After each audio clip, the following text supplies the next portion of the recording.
Voici la TomTom Runner. C'est la première présentation vidéo d'une montre que je fais sur iTech Out. Je vais vous présenter les principales fonctions de cette montre qui est destinée essentiellement aux adeptes de la course à pied. Cela fait plusieurs semaines que j'ai cette montre, que je teste cette montre. Alors, l'une des principales caractéristiques de cette montre, l'une des plus flagrantes au début, c'est la légèreté. Et l'autre point positif, c'est également le port agréable de cette montre en running. Cette montre est composée de deux parties. Oui, deux parties qui se séparent comme cela. Le bracelet en plastique, ce module principal qui vient se fixer, c'est ça le concept de la chose, qui vient se fixer sur une station d'accueil qui, à travers une prise USB connectée à un ordinateur, va pouvoir transmettre les caractéristiques, les données de sa course.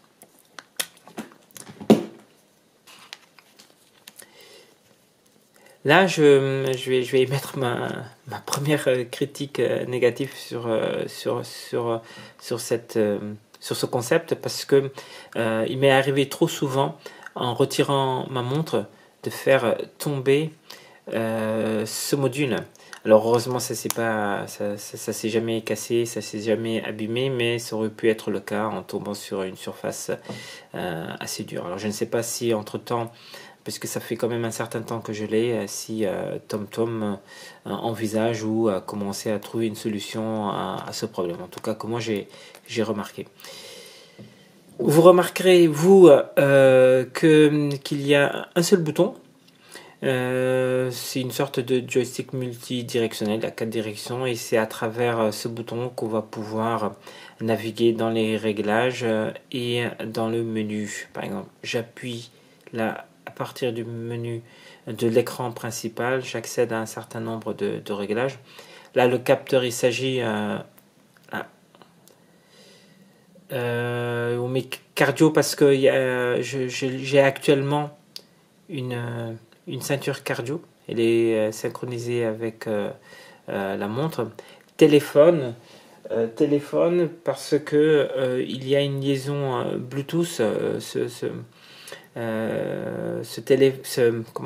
Cette montre communique avec un téléphone, en l'occurrence pour l'instant un appareil iOS, sous iOS, iPhone, et il est prévu bientôt une version d'une application Android, donc qui seront compatibles avec d'autres téléphones. Et donc c'est à travers cette liaison Bluetooth que la montre va pouvoir transmettre les données de la course. Donc il n'y a pas besoin de passer par l'ordinateur pour avoir ces courses enregistrées en ligne et pouvoir les visualiser autrement qu'à travers l'écran. Donc quand vous commencez la course, on appuie sur le côté droit. On peut utiliser la montre en fonction chrono, tapis pour ceux qui veulent courir dans une salle, à l'intérieur, course pour ceux qui préfèrent courir en plein air.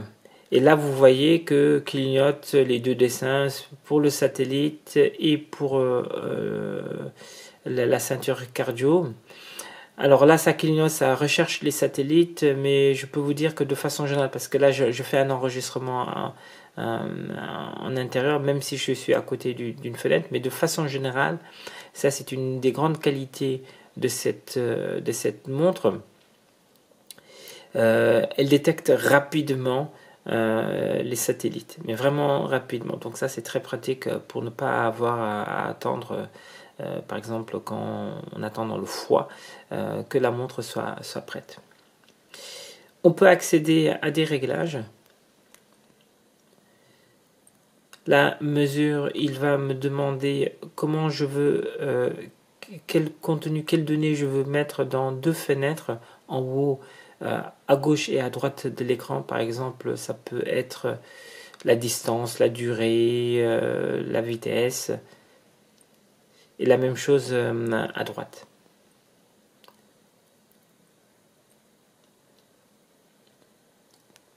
Pour ce qui est de l'entraînement, l'une des choses intéressantes, c'est qu'il y a différentes façons de paramétrer la course.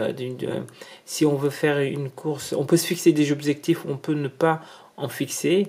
L'une des propriétés intéressantes de la TomTom Runner, c'est quand je mets la course, je peux lui demander de m'indiquer les dernières courses que j'ai eu à faire, par exemple le 22 février. Si je choisis ça, je sais que ce jour-là, j'ai couru, j'ai fait une distance de 3,78 km à un rythme de 4 minutes 47 au kilomètre. Et si je valide cela, il va alors, au moment de la course, m'indiquer le partenaire virtuel, en l'occurrence c'est moi, que je dois suivre ou dépasser pour égaler ou améliorer la performance de cette dernière course. Donc ça c'est une fonctionnalité qui est pas mal. TomTom n'est pas le seul à faire cela. Chez Garmin, cette fonction s'appelle de mémoire Virtual Partner ou quelque chose comme ça, compagnon virtuel. Donc une fois que c'est prêt, on peut voir s'afficher donc les distances éventuelles, l'écart qu'il y a entre ce coureur virtuel et moi. Là, il me dit que les satellites ont été repérés.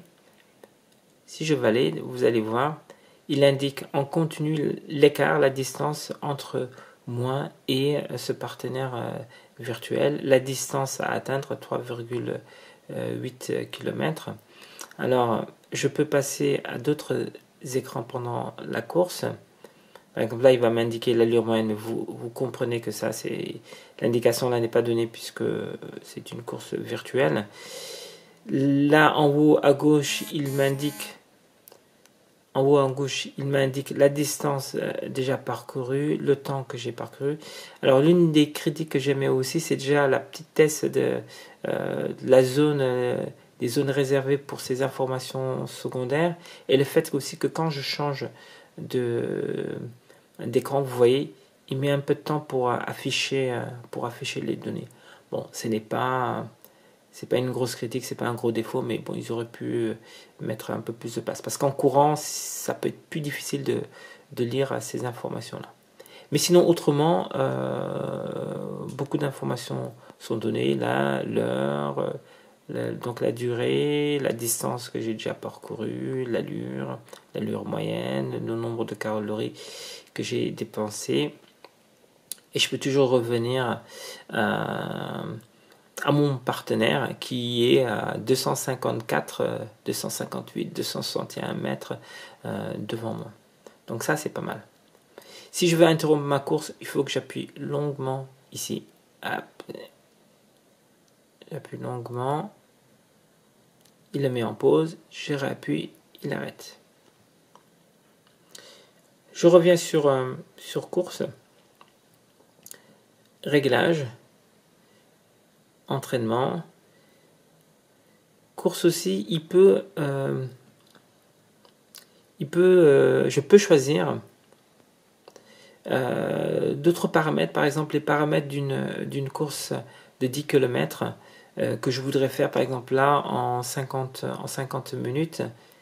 Si je valide, hop, il est prêt, je pars. Là il me dit pour faire 10 km, si je veux respecter le temps de 50 minutes pour ces 10 km, bah, il faut que j'accélère là parce que j'ai 32 mètres plutôt de retard sur le partenaire à suivre, à couler, à suivre de près. Je reviens, j'arrête. Voilà. Course aussi, bon, réglage. Vraiment, sur ce point-là, c'est très intéressant. Différentes façons de choisir sa course. Là, je peux, par exemple, vous l'avez vu, sur les tours, déterminer des tours par durée, par distance ou de façon manuelle. Et dans ce cas-là, quand la course est faite, pour valider, il faut taper sur l'écran, et dans ce cas-là, à chaque fois, il incrémente le compteur de tours. Par exemple, là, voilà, je pars, hop, hop, j'ai fait un tour. Tapotant, je peux changer. J'ai fait 2 tours, etc., etc. J'arrête.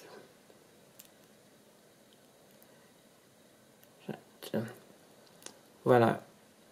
Qu'y a-t-il d'autre? C'est principalement... Voilà. Hop.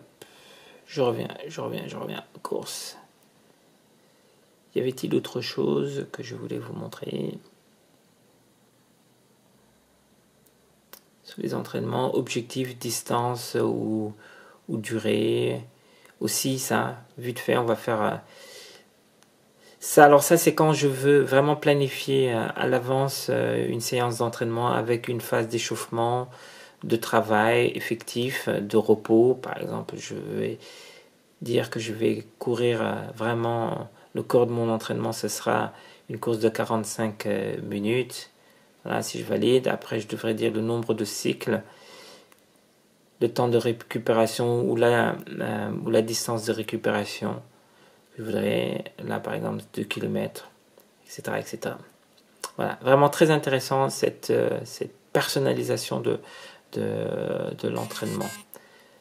Voilà, c'est principalement ce que je voulais vous montrer. Le bilan, mon avis général, vous l'aurez sur le blog iTech Out.